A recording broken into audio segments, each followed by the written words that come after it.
अस्सलाम वालेकुम my YouTube family, कैसे हैं आप सब। उम्मीद करती हूँ आप सब खैर आफियत से होंगे। आप सबको मेरी तरफ से रमज़ानुल मुबारक का पहला दिन मुबारक हो। आज मैं आप लोगों के साथ सहरी टू इफ्तार व्लॉग शेयर करूँगी। अभी सहरी का टाइम तो नहीं था, लेकिन ये है कि मैं पहले आ चुकी थी किचन में, क्योंकि मैं जाग रही थी तो सोचा कि पहले ज़रा आटा गूंद लेती हूँ, फिर 1-2 घंटे का इसको रेस्ट मिल जाएगा तो पराठे अच्छे बन जाएंगे। अनफॉर्चुनेटली मुझे ये मशीन जो है वो रास नहीं आई, और तकरीबन 2 से 3 महीने मैंने इसको यूज़ किया और ख़राब हो गई। ख़राब होने के बाद जब हमने इसको दोबारा ठीक कराया, उसके बाद भी आज के आटा गूंदने के बाद इसने जवाब दे दिया। बहुत सारे लोगों ने मुझसे पूछा था, इसका मैंने रिव्यू भी दिया था, लेकिन मैंने साथ में कमेंट सेक्शन में ये भी मेंशन किया था कि आप इसका एडवांस्ड जो मॉडल है ना, न्यू मॉडल, वो चेक करें, या फिर आप इसका साइज़ जो है वो थोड़ा बड़ा ले लें तो ज़्यादा बेहतर रहेगा। शायद साइज़ के छोटे होने की वजह से उसके ऊपर लोड ज़्यादा आ गया, तो इसीलिए वो मशीन ख़राब हो गई। मैंने ज़्यादा इसमें आटा तो नहीं गूंदा, लेकिन फिर भी जो है वो अगर मैं 6 से 8 रोटियों का आटा गूंद लेती थी तो ये मशीन आवाज़ निकालना शुरू कर देती थी। तो खैर अभी जो है शायद मुझे और मशीन लेनी पड़े, क्योंकि ठीक कराने के बाद भी इसका वहीं सेम हाल हुआ है। उसकी बेल्ट जो है वो शायद टूट चुकी है। अभी मैंने सहरी बनाना शुरू कर दी है, और यहाँ पे मैं वॉलनट्स निकाल रही हूँ। कुछ दिन पहले मैं ये मार्केट से लेके आई थी और मुझे ये बहुत अच्छे लगे थे। इससे पहले हम जो पैकेट वाले इस्तेमाल करते हैं या मार्केट से वो दूसरे खुले लेके आते हैं ना, वो कुछ अरसे के बाद उनका टेस्ट ही ख़राब हो जाता है। फिर मैंने डिसाइड किया कि ये शेल वाले अखरोट ही लेके आने हैं और यही इस्तेमाल करने हैं। बेशक थोड़े से ले लें, जितने ज़रूरत हों उसी वक्त इसको खोलें और इस्तेमाल करें। ये इतना जल्दी ख़राब नहीं होते जितने वो दूसरे वाले ख़राब हो जाते हैं। तो पहले तो मैं ऐसे पैकेट लेके रख देती थी और वो इतना अर्सा पड़े भी रहते हैं, और फिर जल्दी जो है वो मतलब उनका टेस्ट ही ख़राब हो जाता है जब भी इस्तेमाल करें। तो बस ये थोड़े से ख़रीदें, और जब ये ख़त्म हो जाए तो और ले लें। हर हफ्ते वैसे भी जो है वो ग्रोसरी वगैरह हो रही होती है। अभी मैं इनको योगर्ट में शामिल करूँगी, एक हेल्दी ऑप्शन बन जाएगी। योगर्ट पे आप थोड़े से जो नट्स हैं वो इस्तेमाल कर सकते हैं, तो इस तरीके से सारा दिन आपका एनर्जेटिक गुजरेगा। मैंने यहाँ पे वॉलनट्स ऐड किए हैं, डेट ऐड करूँगी, शुगर ऐड नहीं करें। बेहतर है कि शुगर की जगह हनी या फिर डेट्स वगैरह ऐड कर लें, और इसके अलावा आप इसमें एप्पल भी ऐड कर सकते हैं। अगर आप सारा दिन जो है वो एनर्जेटिक रहना चाहते हैं तो इस तरह से योगर्ट बना के खाएं ना, तो बहुत मज़े का लगेगा आपको। और वैसे भी पहली सहरी और पहली इफ्तार में कुछ खाने को दिल नहीं कर रहा होता है, और फिर जब आपको आदत होने लगती है तो फिर उसके बाद रमज़ानुल मुबारक ही गुजर जाता है। तो इसी तरीके से दिन फिर बहुत तेज़ी से गुजरने लग जाते हैं। इसके साथ मैं मसाला पराठा बना लूँगी। मेरे बच्चों को मसाला पराठा बहुत अच्छा लगता है, लेकिन ये भी है कि सहरी में अगर ज़्यादा मसाले वाली चीज़ खाई जाए ना तो फिर आपको प्यास भी ज़्यादा लगती है। लेकिन मैं अपने हिसाब से थोड़ा थोड़ा ऐड करती हूँ, ज़्यादा मैं मसाले नहीं ऐड करती हूँ। तो आप अपने हिसाब से उसको एडजस्ट कर सकते हैं। सबसे पहले मैं यहाँ पे धनिया धो लूँगी। अच्छा, मैंने इस तरीके से धनिया काट के रखा हुआ है। मैं जो है वो टिशू में इनको वो स्टोर कर लेती हूँ, तो मेरा धनिया जो है वो ख़राब नहीं होता है। वैसे तो इसको धो के भी रख सकते हैं, लेकिन मैंने ये देखा है कि अगर मैं इनको धो के काट के रखती हूँ ना तो वो जल्दी ख़राब हो जाता है, तो इसलिए मैं धो के नहीं रखती हूँ, बस सिर्फ काट के रख देती हूँ। तो इस तरीके से मेरा 1 वीक जो है वो आराम से निकल जाता है। और वैसे भी हर बार जो है वो धनिया निकालना, धोना, काटना बड़ा मुश्किल लगता है, तो इस तरीके से कटा हुआ रखा होना तो आसानी रहती है। सब्ज़ मिर्चें भी आप काट के रख सकते हैं, उससे भी आसानी मिलती है।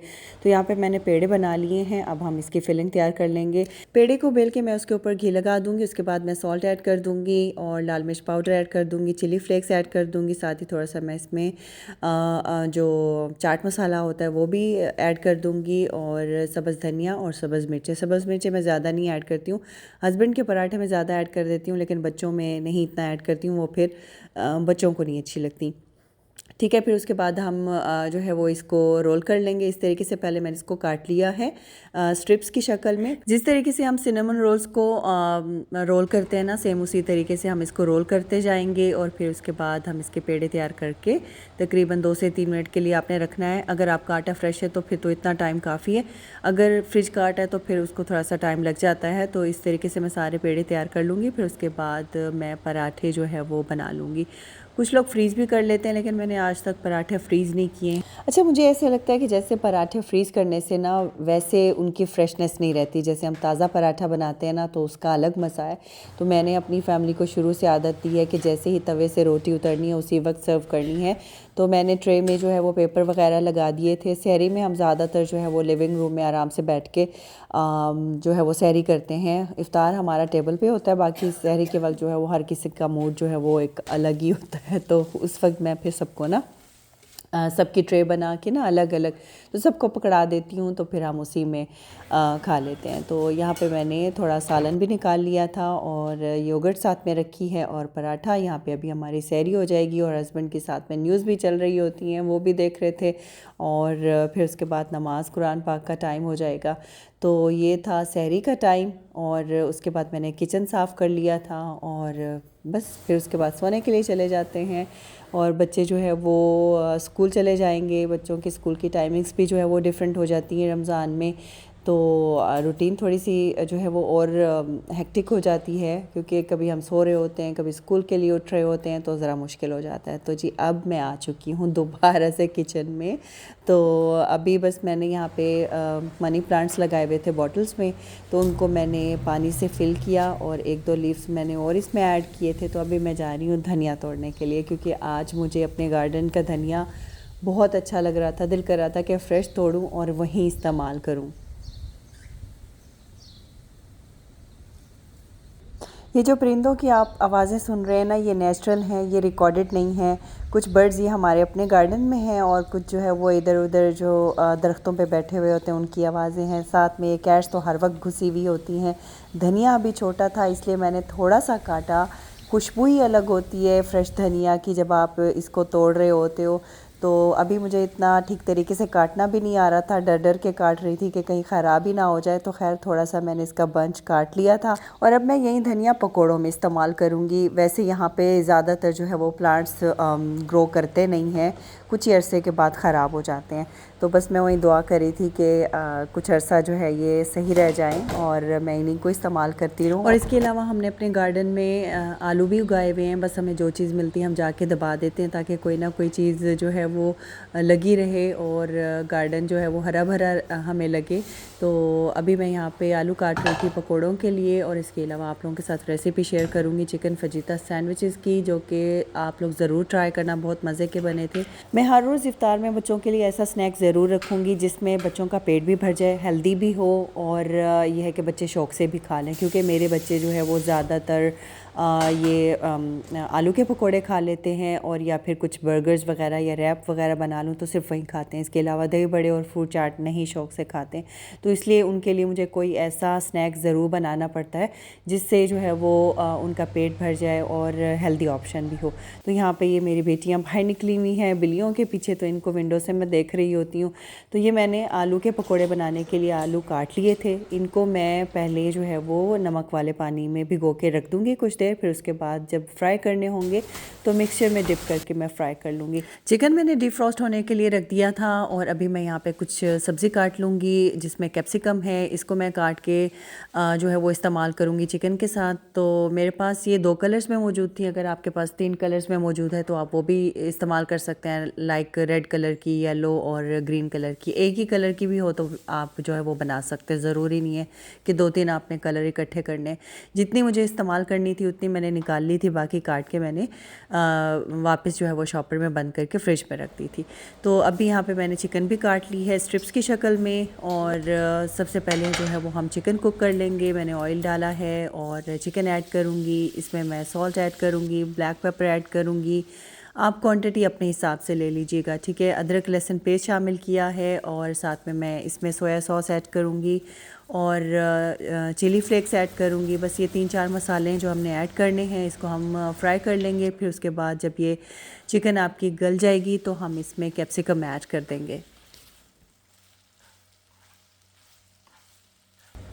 यहाँ पे चिकन कुक हो चुकी है। अब मैं इसमें कैप्सिकम ऐड कर दूँगी और 2-3 मिनट के लिए आपने इसको मज़ीद फ्राई करना है। फिर उसके बाद मैं इसमें चीज़ ऐड कर दूँगी।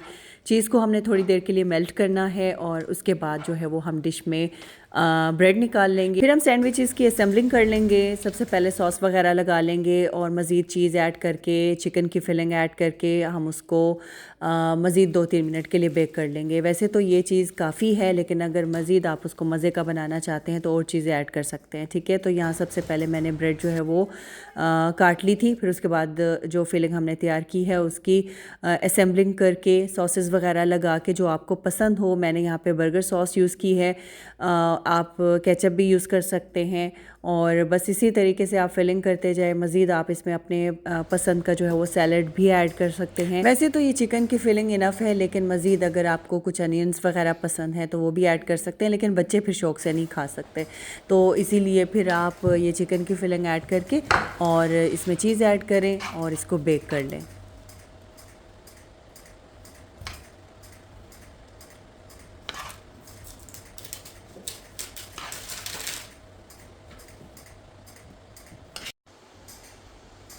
अभी मैं इन सैंडविचेस को बटर से ग्रीस कर रही हूँ, क्योंकि जब हम बेक करते हैं ना तो ब्रेड जो है वो ड्राई हो जाती है, तो इसलिए बेहतर है कि ज़रा आप उसको ग्रीस कर लें, फिर उसके बाद चीज़ ऐड कर लें तो ज़्यादा बेहतर है। ठीक है, अभी बस मैं इसकी फिलिंग करती जाऊँगी और प्री हीटेड अवन में आपने इसको 5 मिनट के लिए बेक करना है। जब आपकी चीज़ मेल्ट हो जाए या थोड़ी सी ब्राउन हो जाए तो आपके सैंडविचेस तैयार हैं। आप मज़ीद इसके ऊपर चिली फ्लेक्स भी ऐड कर सकते हैं।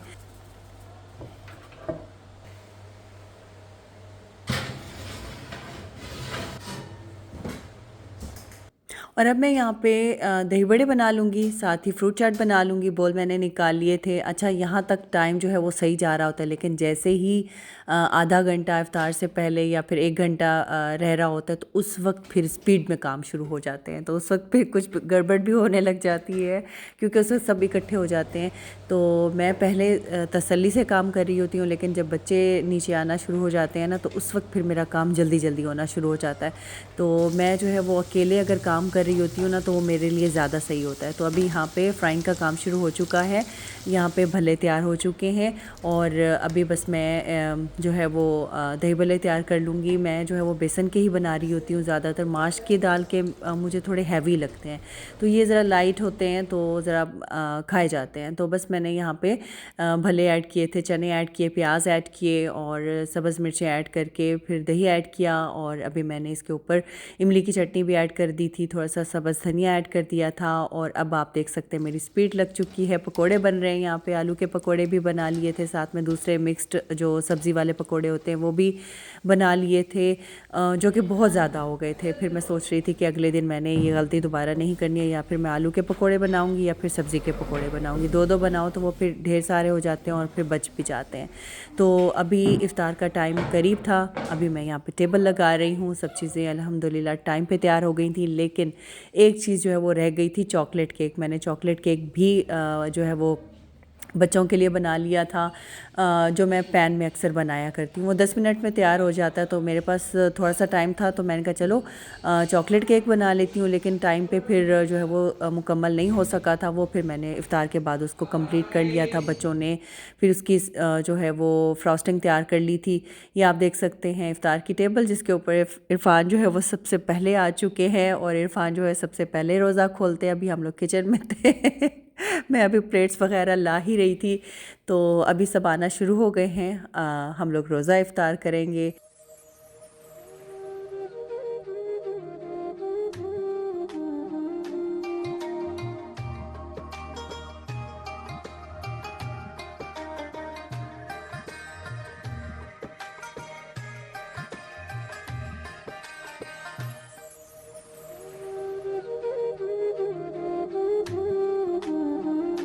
ये देखिए यहाँ पे चॉकलेट केक तैयार हो चुका है और शायद उसको डेकोरेट कर रहा है मॉल्टीज़र से। तो बस आज का व्लॉग इतना ही, मिलती हूँ आपसे अगले व्लॉग में। तब तक के लिए अल्लाह हाफ़िज़ एंड टेक केयर।